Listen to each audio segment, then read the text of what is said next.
her vote at the next election. You see,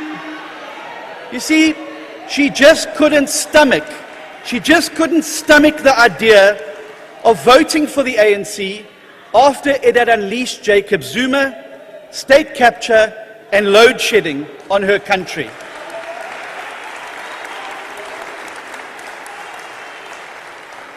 But in 2018, her spirits lifted.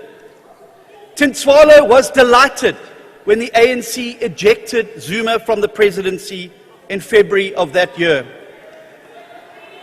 In fact, Mr. President, in 2019, Tintswalo voted for you.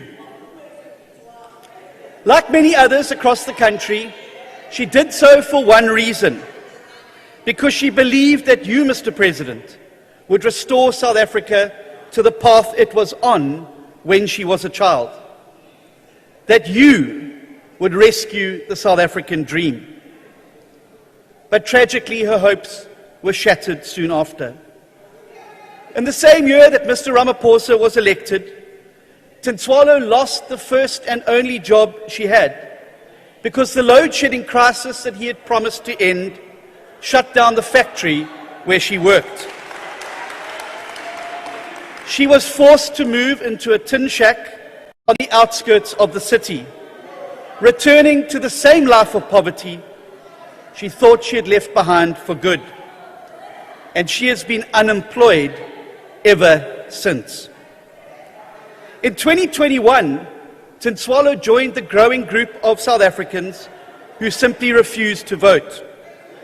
She was simply too angry after the Ramaphosa administration broke all of the lofty promises it had made in the New Dawn, including by protecting the president's comrades implicated in state capture.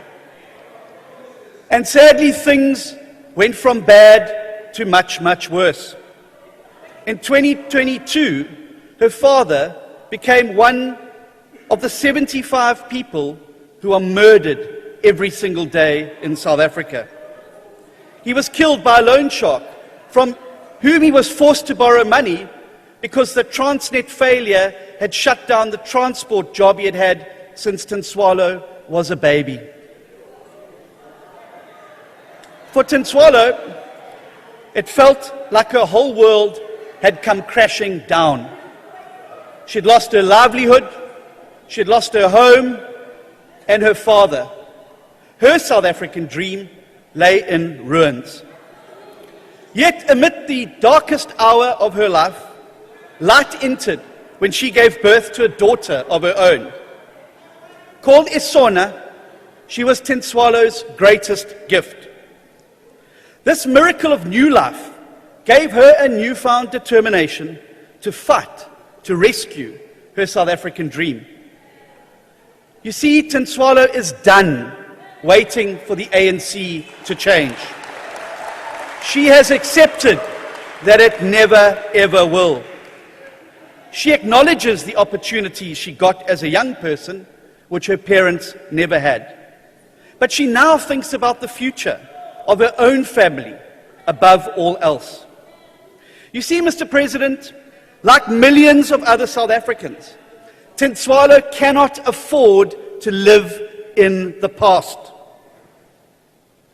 She must survive in the reality of what South Africa is in 2024, not what it was in 1994. When she is reminded of her hopeful childhood, it fills her with sadness for the childhood that waits Sona. When she remembers how her family moved from a shack into a formal house with running water and electricity when she was a young girl, it hurts and shames her that she has ended up back in a shack with no water and constant power cuts as a grown woman. The memory of how excited she was at her graduation is completely turned to anger when she realizes that she has been unemployed for twice as long as it took her to complete her qualification. For the hard truth, Mr. President, is that when Tintswalo listened to the President on Thursday, it did not make her grateful, as he may have hoped. It made her sad, and it made her angry. Because whether you like it or not, Mr. President, you have betrayed Tin Swallo's South African dream. Hearing the President speak without acknowledging that the same people who once gave her the permission to dream are the same people who have now shattered those dreams. And this has only made Tin Swallo more resolute than ever that the time for change has come. She knows that the only reason she had a better start in life than her parents did was because her parents stood up and fought for change when it was required. The South African dream she tasted as a child did not come about by accident. Because dreams only come true when we fight to make them true. Tin Swallo now knows that it is her turn to fight for change by removing the ANC from power. To rescue Sona from the nightmare that the ANC is condemning her to grow up in. And it's not only Tin Swallo.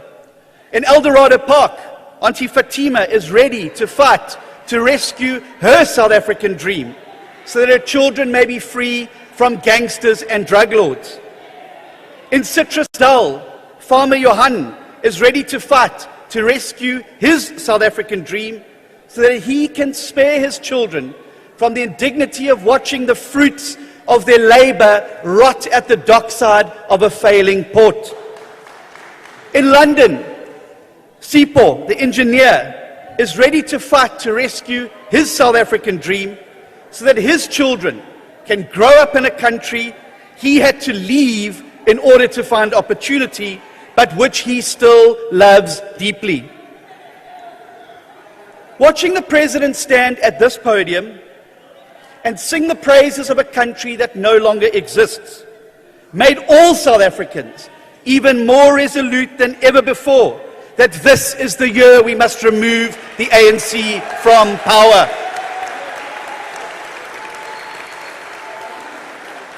When the ANC says that 2024 is the year that we must defend our freedom, they are right. We must defend our freedom. We must defend it from the ANC. Because the people of South Africa know that in 2024, the single biggest threat to our freedom and to the South African dream is the African National Congress. A labour market where 7 out of 10 young people cannot find work is an existential threat to our freedom. Load shedding and water shedding are existential threats to our freedom. Rampant crime is an existential threat to our freedom. Childhood malnutrition is an existential threat to our freedom. Corruption and state capture that literally steals food from the mouths of the poor is an existential threat to our freedom.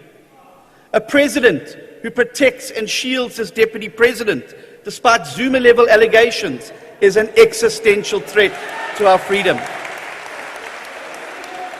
So know this, every time the lights go out, every time the taps run dry, every time criminals attack us in our homes, every time a small business shuts down, every time a child dies of hunger, it reminds us all of the dream that we have lost. But I have news for the President and his party. The people of South Africa are determined to take our dream back. And this year, the people of South Africa will rescue the South African dream by using the most powerful weapon that they have, and that is their vote. Mr. President, you recently made a baseless and dangerous claim that mysterious foreign agents were wanting to bring about regime change in South Africa. Let me give you this assurance.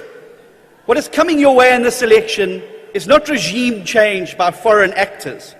It is democratic change by the people of South Africa. Voting out a failing government is not a threat to democracy. Voting out a failing government is the greatest vindication of democracy. And it is the only way we can all rescue our South African dream. In 1994, the dream that we all believed in was that the lives of this generation would be better than our parents. But in 2024, the nightmare that confronts us is that the lives of our children could be far, far worse than our own. And I don't say that abstractly. I too am a father of 3 young daughters, and I too have great dreams for them. But like Tin Swallo and millions of other citizens, I too am fearful about the future of my children, of your children, of our children in this country. And that is why South African people all across the country must now rise to the call of history in this election. No matter how old you are, over the past 30 years, we have all grown up as democracy's children. We have learned, sometimes painfully, that in democracy, it only really works when we use our votes to hold those in power accountable. In 2024, the people of South Africa will vote against those who've diverted South Africa from the promise of 1994 through their corruption, their greed, and their incompetence. And they will vote for those who can practically restore South Africa to this path of promise through a proven track record of delivery, of good governance, and an ability to fix what the ANC has broken. Last week, I announced the DA's blueprint to rescue South Africa. Within the first 100 days, as the anchor tenant of a new multi-party government, we will introduce the most comprehensive legislative reform agenda seen in a generation. We will rescue South Africa through concrete reforms and legislation, not hollow talk and empty promises, reform and legislation. And these reforms and legal challenges and legal changes will introduce within the first 100 days and will aim at the 5 following key priority areas. 1, fixing the institution of Parliament so we can restore it as an engine room of reform. Secondly, ending load shedding for all South Africans by embracing privatization in the private sector.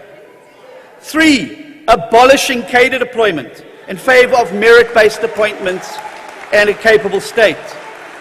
4, halving the rate of violent crime, including murder, attempted murder, and gender-based violence.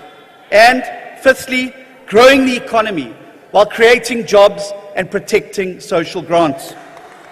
If you had any doubt that the DA was the party to defeat the ANC, you only need to look at the ruling of the Constitutional Court yesterday, which now compels the ANC to hand over the complete records of the Cadre Deployment Committee, dating back all the way to January 2013, when Mr. Ramaphosa became its chairman under Mr. Zuma. Now, the DA expects the ANC, in its newfound love for the rule of law, to abide by this ruling, to expose its dirty cadre secrets, and how Mr. Ramaphosa's committee laid the foundation for state capture and collapse that we have witnessed across the country. And let me be clear, if they try and subvert the rule of law, we will make sure that they are jailed for contempt of court in exactly the same way that Mr. Zuma was. So, mark your calendars. In just 4 days' time, we will find this president's fingerprints all over cadre deployment and state capture, the very thing he has spent the last 6 years telling us that he was against.